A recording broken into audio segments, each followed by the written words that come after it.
welcome to my kitchen. So today we are going to make the Mama Recharged nut and seed bars. These bars, you can find the recipe in the Mama Recharged Kitchen ebook, a free ebook that I will link in the description here, so go grab that. This recipe has been a favorite of ours for probably the last 3 years.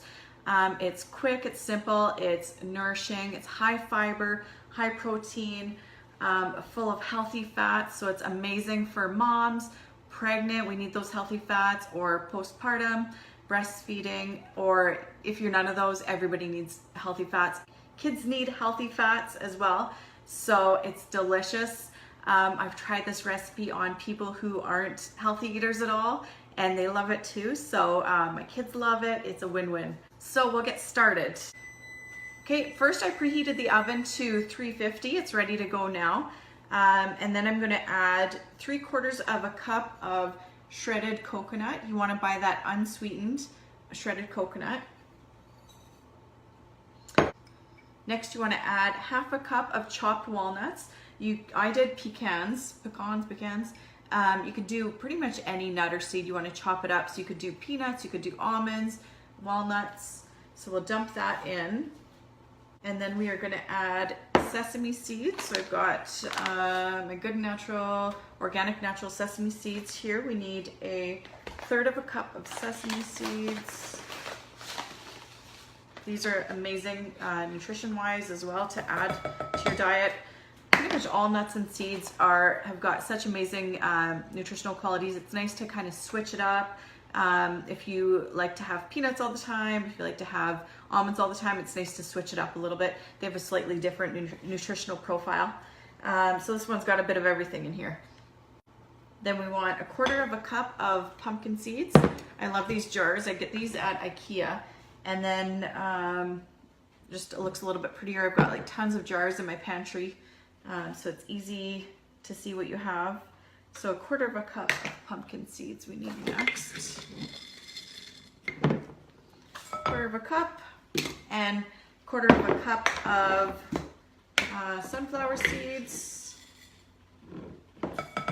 And make sure you're getting your seeds and your nuts all raw. Sometimes nuts are salted and roasted in oils already. It's better to buy them raw. If you ever do want to toast them up, then you can just do that yourself on a dry frying pan or in the oven.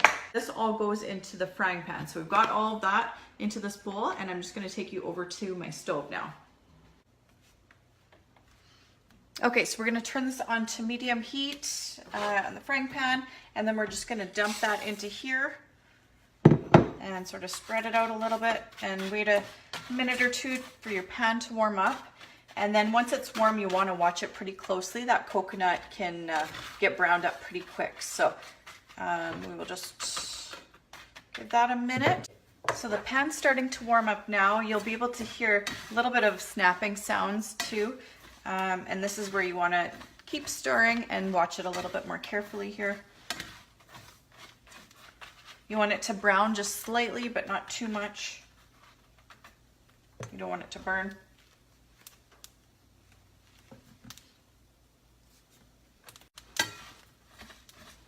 Okay, we'll take it off the heat now.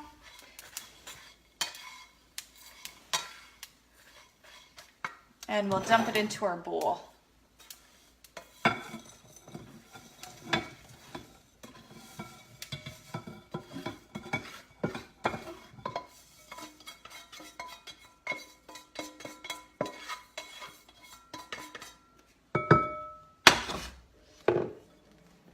Okay, so we've got our seeds and nuts toasted up now. So we're just gonna add a few more things and then we're gonna get in the oven, and that's about it. So next we are adding in our raisins. So you can do either like dried cranberries or raisins.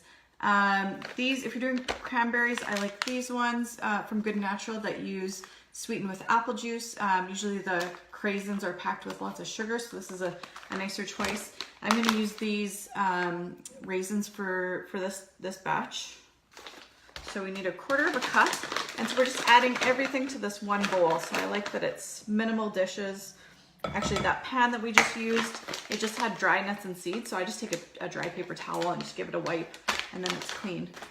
So 1/4 cup of raisins. We need a 1/4 teaspoon of pink sea salt. If you're still using table salt, I say ditch that and go with the pink sea salt. It has tons of minerals. I believe it's 84 minerals in it, whereas table salt is stripped. And it also has anti-caking agents and additives that you don't want in there. So 1/4 teaspoon of sea salt, and then we're gonna do a quarter of a cup of honey. I like raw. I always buy raw unpasteurized. We are putting it in the oven, so it's not gonna be raw anymore. But as a general go-to, I always use raw unpasteurized. I usually use it not in baking. I use it in tea, in tons of different things. Desserts. So how much do we need of that? A quarter of a cup of that as well. So you really only need 1 measuring spoon too. So cleanup is super easy. Look at how nice this honey is. And local honey is best as well. There's one reason, if you've got allergies at all, when it's local, if you consume local honey, that can actually help with allergies with some people.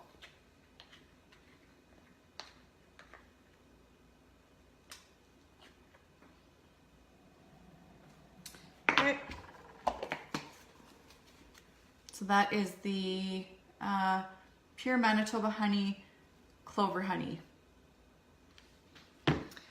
And then peanut butter. So if you have peanut allergies, then you can do almond butter. You could do like a sun butter.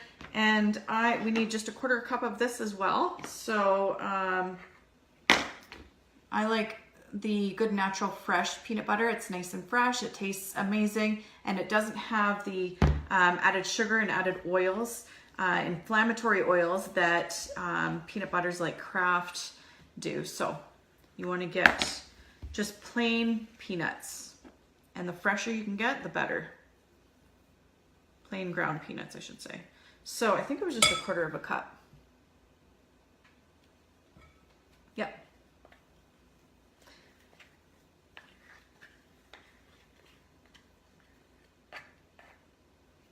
This peanut butter tastes amazing too when it's nice and fresh. If you make your own at home, if you grind it up at home or get it at the store, it's so much better when it's fresh. Okay, and then I think we missed one thing. So we missed ground flaxseed. If you saw my post the other day, I mentioned that I like to buy the whole seed flaxseed and then I grind it up myself in the coffee grinder. This is ideal. It's fresher. It retains more nutrients. If you don't have a coffee grinder or a good blender to grind it up in, you can get the ground stuff and keep it in your fridge. I like to keep all my nuts and seeds in the fridge anyways, or freezer. So this is nice and freshly ground. So we've got a 1/4 of a cup of that.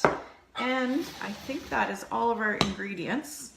So the peanut butter and the honey mix up nicely because those nuts and seeds were toasted. They're all nice and warm, so it'll kind of help those to mix together, soften up a little bit. So I get this mixed up really well. So yeah, this is pretty much like a trail mix in a bar. Gluten-free, dairy-free, no junk ingredients, and it is delicious. Okay, so it's all mixed up, a little bit sticky. That's how you want it. And then we are going to get an 8x8 pan, baking pan, and then put parchment in it. I haven't tried it without parchment. Probably would work. You might want to grease it with maybe some coconut oil, but the parchment helps to so you can bring the bars out easier afterwards. So line with parchment, dump it in.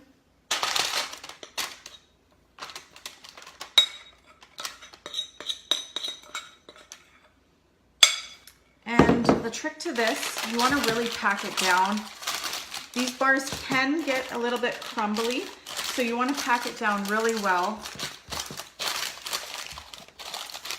So first I pack it with the back of my spoon, and then sometimes I'll grab a little square of parchment so I can really press down on it with my hands. So this is a favorite if we go away camping or if you go to the cabin, do up a batch of these or a double batch, and then I like to put them in a Tupperware or just like a freezer bag, throw them in the freezer. They're best if you can keep them in the fridge or freezer or in your cooler. They stay better, but they can also sit out. So what was I grabbing? Parchment paper. You can just use a spatula or the back of a spoon, but I like to do this. So I'll put parchment paper over top of it and really press down.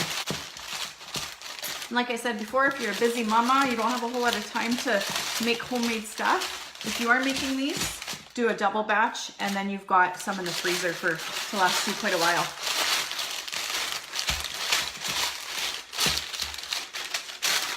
Okay, I think we're pretty good.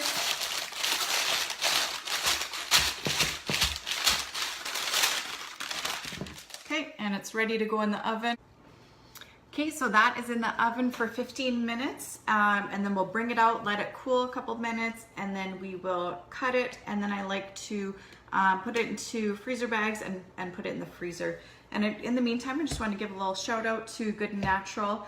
If you haven't checked them out before, they're in Steinbach, Manitoba. You can also check out their website, and you can order online too. This is where I buy a lot of my supplements, my raw ingredients. And I actually have a video on what I like to stock my pantry with, and I will put that in the description as well. You can have a look at that, and I explain why I love all these different ingredients and how it's going to help you increase your energy and just help you feel better. So have a look at that, and I'll be back in 2 seconds once the bars are out of the oven. So the bars are out of the oven, and I've let them cool a little bit. So I'm just going to take them out of the pan, see if it's cooled enough. I'm on a cutting board, and I might let it cool a little bit longer before I cut it. So I let it cool a little bit, and then I tried cutting into it, and you can see here it crumbled a little bit, so I actually put it in the fridge for a while, let it cool a little bit more. So let's see if it cuts a little bit better now. So it is a little bit tricky. It sometimes does. Actually, that's a lot better now. So the trick is to really let it cool, probably even put it in the fridge or freezer a little bit. So cut them. Seems like a smaller sharp knife works best. It's a bar size. You can cut them into squares if you want. And these little crumbles I save for, if they're big enough, I'll just eat as is, or the little crumbles can be sort of like a granola with some almond milk, or you can top them on a baked apple for a nice dessert. Or if you're doing a banana ice cream where you just puree up frozen banana, that could be a topping for it too. So these are cutting fairly nicely, as you can see. So yeah, the trick is to let it cool enough and pack them down when you're making them. A little bit of crumbling. This one I'll just cut into squares.